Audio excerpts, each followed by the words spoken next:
चालू करते हैं।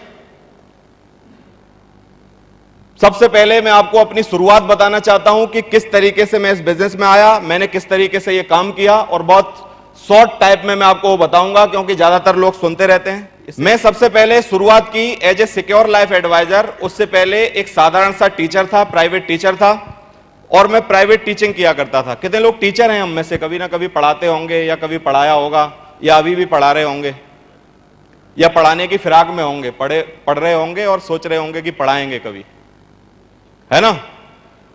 टीचर बनना भारत का सबसे सरल प्रोफेशन है, कुछ नहीं करना आपको, इसके लिए कुछ नहीं करना पड़ता है। बस जाइए, पढ़ना चालू करिए, और जो भी आता है वो पढ़ाना चालू करिए, है कि नहीं। तो मैं टीचर था, प्राइवेट टीचिंग किया करता था। प्राइवेट टीचिंग करते करते मुझे सिक्योर लाइफ का प्लान देखने का मौका मिला। उन दिनों की परिस्थितियों को अगर मैं आपको बताऊं, जिस टाइम पर मैं प्लान देखा था सिक्योर लाइफ का, उस टाइम पर मेरे पास एक प्रिया स्कूटर हुआ करता था जिसमें 3 गियर हुआ करते थे, और प्रिया स्कूटर में पेट्रोल उतनी हुआ करती थी कि हर बार जब मुझे कहीं जाना होता था तो झुका के देखता था चला जाएगा कि नहीं। और वो जो कोचिंग चलाता था मैं पूरे टाइम, उससे 4-5 हजार रुपए मुझे मिलते थे। वो 4-5 हजार रुपया कमाने के बाद मेरी शादी हो गई थी उन दिनों, और शादी होने के बाद पूरे घर का खर्चे का लोड मेरे ऊपर था। 4-5 हजार रुपए की मेरे पास इनकम थी, और वो 4-5 हजार रुपए भी टुकड़ों में आया करते थे। कभी कोई 200 फीस देता था, कभी कोई 250 देता था, कभी कोई 300 देता था, कभी कभी 3 दिन तक कोई फीस नहीं देता था। इस तरीके से होता था। और 1 रुपया भी अगर मेरे परिवार में कभी खर्चा हुआ करता था तो वो खर्चा मुझे ही करना होता था, और कोई रिसोर्स ऑफ इनकम था नहीं परिवार का। और मैं बड़ी तकलीफ में जी रहा था उन दिनों। मैं कुछ ढूंढ रहा था कि दुनिया में मैं कुछ कर पाऊं जिससे कि मैं अपने आप को ये बता पाऊं कि मेरे अंदर कुछ है। मुझे लग रहा था कि 5,000 रुपए ही मेरी जिंदगी है, थोड़ा सा और मेहनत करूंगा तो थोड़ा और बढ़ जाएगा, लेकिन 8-10 हजार से कभी और आगे नहीं जा पाएगी जिंदगी। लेकिन जिस दिन सिक्योर लाइफ का मैंने प्लान देखा था, सिक्योर लाइफ का प्लान देखने के बाद पहले ही दिन पता नहीं कौन सी थॉट भगवान ने मेरे बुद्धि में डाली थी, उस दिन से मुझे यह लगने लगा, मैंने कहा जिंदगी तो बनाई जा सकती है, और बनाने का सिर्फ एक ही तरीका है, वो है सिक्योर लाइफ। इसके अलावा और कोई तरीका नहीं है, इसके अलावा और कोई तरीका नहीं है। मैंने क्या किया, काम करना चालू कर दिया, जुड़ गया, और जुड़ने के बाद डीडी देनी होती है। उस टाइम मेरे पास व्यवस्था नहीं थी इतनी कि मैं 8,000 रुपए दे पाऊं, और मैं बहुत दिनों तक प्लान में लगातार आता रहा, ट्रेनिंग में लगातार आता रहा। और हर बार मेरे अपलाइन सुनहरी जी मेरे से पूछते थे कि भाई डीडी का क्या हुआ। मैंने कहा सर मैनेज कर रहा हूं, इंतजाम कर रहा हूं, अभी दूंगा। फिर अगले हफ्ते जब आता था, फिर अगले हफ्ते पूछते थे। ऐसे 7-8 हफ्ते मैंने निकाल दिए बोल बोल के कि इंतजाम कर रहा हूं, इंतजाम कर रहा हूं, लेकिन मेरे से नहीं हुआ इंतजाम। तो एक बार सुनहरी जी ने मेरे से बात करके और मेरे ड्राफ्ट खुद भिजवा दिया। मेरा ड्राफ्ट किसने दिया था? सुनहरी लाल जी ने, खुद अपने पैसे से। और मैंने धीरे धीरे टुकड़ों में उनको पेमेंट किया, कभी 2,000, कभी 2,500, कभी 1,500, कभी 1,000, कभी 500, बहुत सारे टुकड़े करके मैंने उनको पेमेंट किया। समझ में आ रहा है? इसीलिए मैं मानता हूं कि मेरी सफलता में जो सबसे बड़ा अगर हाथ है किसी आदमी का, तो वो है सुनहरी लाल जी का। एक जोरदार तालियां होनी चाहिए उनके लिए। क्यों? क्योंकि एक अनजान आदमी को वो ड्राफ्ट दे देते हैं। उन्होंने एक चीज देखी थी मेरे अंदर, लेकिन कि इस पे वास्तव में इंतजाम नहीं हो रहा है, क्योंकि अगर इंतजाम ये नहीं करना चाहता तो प्लान और ट्रेनिंग में नहीं आता।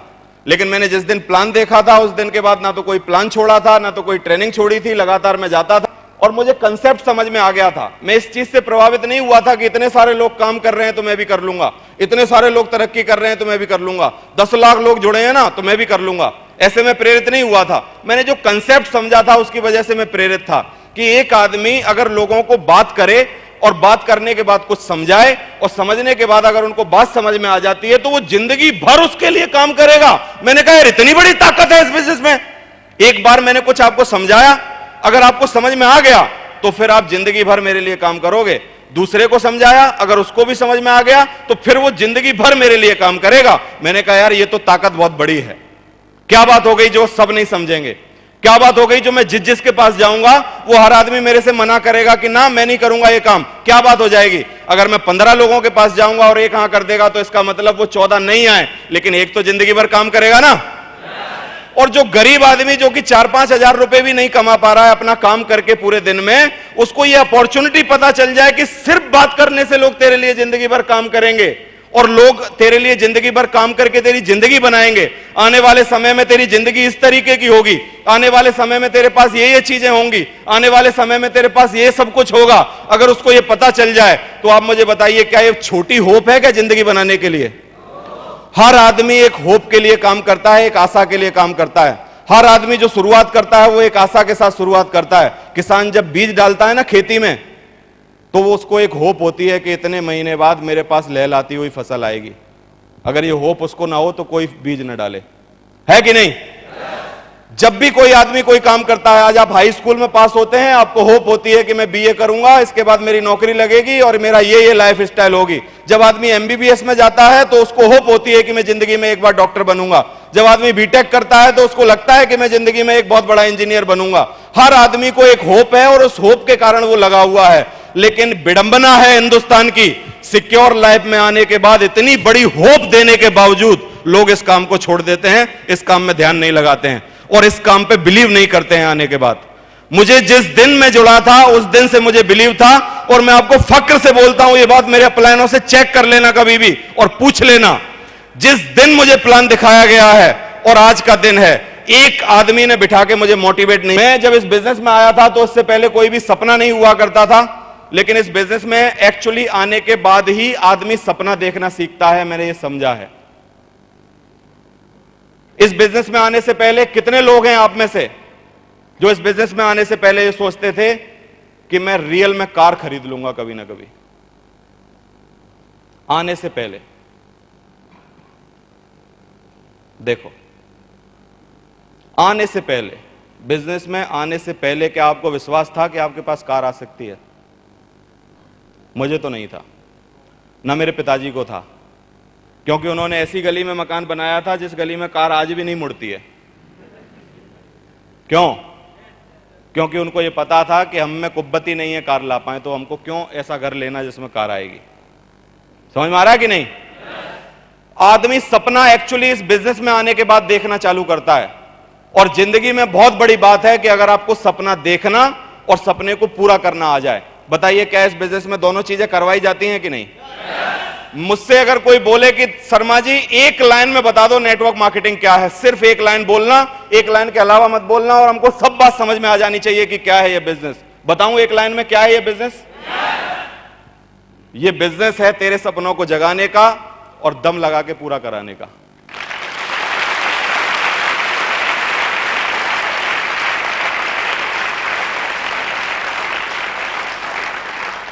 बताइए, यही है ना ये बिजनेस? ये बिजनेस क्या सूट बेचने का बिजनेस है? साड़ी बेचने का है? प्लान करने का है? ट्रेनिंग करने का है? ये सपने जगाने का और दम लगा के पूरा करवाने का बिजनेस है, इसके अलावा और कुछ नहीं है। आजकल कोई मुझसे पूछता है कि काम क्या करते हो आप? मेरा एक्चुअली अभी घर बन रहा है, और वो घर जो बन रहा है उसको मैं रोज देखने के लिए जाता हूं सुबह सुबह, क्योंकि मैं जब भी वहां जाता हूं मुझे बड़ी खुशी मिलती है। क्योंकि मेरे पूरी 4-5 पीढ़ियों में मैंने इतिहास देखा है, अपनी पीढ़ियों में, और पिताजी से पूछा है, उन पीढ़ियों में कोई भी नया मकान नहीं बनवा पाया। मतलब 4-5 आए और 4-5 चले गए। मतलब दादा आए, उनके बाबा आए, फिर वो पापा आए, फिर उनके वो आए, सब चले गए, कोई नहीं मकान बना पाया। तो मैं जब जाता हूं तो मुझे बड़ा सुकून मिलता है। मेरे पिताजी वहां जाते हैं तो उनको बड़ा सुकून मिलता है। 360 गज का बहुत बड़ा मकान है, मुझे पता नहीं गज में आप समझते हो कि नहीं, और स्क्वायर फुट अगर मैं बोलूंगा, स्क्वायर फीट समझते हैं? एरिया स्क्वायर फीट, ऊपर और नीचे मिला के 8,500 स्क्वायर फीट का है वो। मतलब बहुत बड़ा मकान है, 360 गज का एक बहुत बड़ा मकान है, जिसमें जाके बड़ी खुशी अनुभव होती है मुझे। क्यों? क्योंकि इस बिजनेस में एक्चुअली ड्रीम दिखाए जाते हैं और इसी बिजनेस में एक्चुअली ड्रीम पूरे कराए जाते हैं। ड्रीम आपको दुनिया में कहीं और भी दिखाए जा सकते हैं। मैं ये नहीं बोल सकता कि आपको ड्रीम सिर्फ यहीं दिखाए जाएंगे, क्योंकि हर आदमी जिसके यहां आप नौकरी करने जाओगे, जो मालिक होगा, वो आपको बोलेगा कि एक दिन तुझे 10,000 सैलरी मिलेगी, एक दिन तेरे साथ ये होगा, एक दिन तेरे साथ ये होगा, एक दिन तेरे साथ ये होगा। वो ड्रीम दिखा तो सकता है, लेकिन कोई गारंटी नहीं है कि वो पूरी करवाएगा। लेकिन आप बताइए, बिलीव के साथ, क्या इस बिजनेस में ड्रीम दिखाए जाते हैं और वास्तव में पूरे कराए जाते हैं कि नहीं? पूरे कराए जाते हैं ना? अब तकलीफ क्या है, काफी सारे लोगों को बातों पर विश्वास हो जाता है, काफी सारे लोगों को बातों पर विश्वास नहीं होता है। कि गरीबी में पैदा होना आदमी की मजबूरी हो सकती है, लेकिन जिंदगी काटना हमेशा आदमी की मजबूरी नहीं है। बहुत सारे मौके हैं, काम करो, करके दिखाओ, है कि नहीं? नाम बनता है इस बिजनेस में। इस बिजनेस में आने के बाद आज आप क्या हो इस चीज को मत देखना, 5 साल बाद क्या बनने वाले हो इस चीज को दिमाग में रख के काम करना चालू करो। आज की परिस्थितियों को मत देखो कि आज आप क्या हैं, आज से 5 साल बाद की कल्पना करके काम करना चालू करिए। Thank you. इस बिजनेस में आने के बाद आप बहुत कुछ अचीव कर सकते हैं जो कि आप कभी सोचते नहीं हैं। मैं कभी नहीं सोचता था कि मेरी जिंदगी इस तरीके की होगी। मैंने कभी भी अपनी सोच में पहले ये कभी नहीं सोचा था कि मैं इस तरीके की जिंदगी जीऊंगा। ना मेरे परिवार वालों ने कभी सोचा था। मेरी मां, मेरे पिताजी जब बैठते हैं और मैं जब उनसे बातें करता हूं, हर बार वो मुझे ये बोलते हैं कि बेटा बड़ा मजा आ रहा है जिंदगी में। मैंने कहा क्यों, कैसे मजा आ रहा है? कि ये जो लाइफ स्टाइल है ना, इसकी तो हमने कभी कल्पना ही नहीं करी थी, ऐसा तो कभी हमने सोचा ही नहीं था। और मेरी मां बोलती है एक बात, 60 साल हो गए मेरे माता पिताजी की शादी को। कितने साल हो गए? 60 साल। 55-60 साल बाद मेरी मां बोलती है कि 60 साल में इतने सुख मुझे कभी नहीं मिले हैं जो कि मुझे इन दिनों मिल रहे हैं। तो आप बताइए कितना फक्र से सीना चौड़ा हो जाता होगा।